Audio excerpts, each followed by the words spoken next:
नमस्कार बंधुरा तोमरा रेसिपि देखे बुझते पेरे गेछो कि रेसिपिटा करब आमी पटल चिंगड़ी करब अवश्यई और एकदम घरोया पद्धतिते जेभावे आमी बाड़ीते रान्ना करी एभावे चिंगड़ी माछ निये केटे बेचे धुए भालोमतो लबण हलुद माखिए कि करलाम कड़ा करे भेजे निलाम एबं ओई तेलेर मध्ये जिरे तेजपाता एबं शुकनो लंका फोड़न दिए एकटु पेंयाज कुचि दिए भाजा भाजा करे पटल आलुगुलो दिए भालोमतो भेजे निते हबे এবং টমেটো দিয়ে দিতে হবে। চাইলে তুমি পটল আলু দিয়ে দেবো তার আগে আমি টমেটো দিতে পারি কিংবা পরেও দিতে পারি, এটা কোনো অসুবিধা হবে না।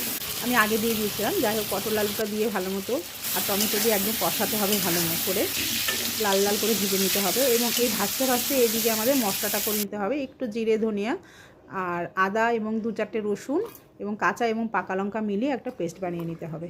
আর একটু সামান্য পেঁয়াজও দিয়ে দিতে হবে, দিয়ে সম্পূর্ণ মশলাটা একটা পেস্ট বানিয়ে নিতে হবে। এবং এই পেস্টটাই আমরা আবার এই পটল আলু যে ভাজা হয়ে যাবে এর মধ্যে দিয়ে ভালো মতো কষাবো। কষাতে কষাতে মধ্যে না পরিমাণ মতো একটু লবণ দিয়ে আর একটু কষিয়ে নিতে হবে।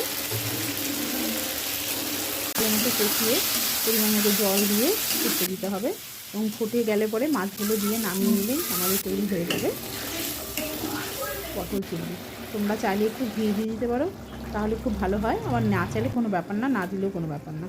যাই হোক এইভাবে হয়ে গেল বন্ধুরা, তোমরাও বাড়িতে খেয়েও এবং বলো কেমন হয়েছে। আবার সবাই খুব ভালো থেকো এবং রেসিপিটা দেখে লাইক করো।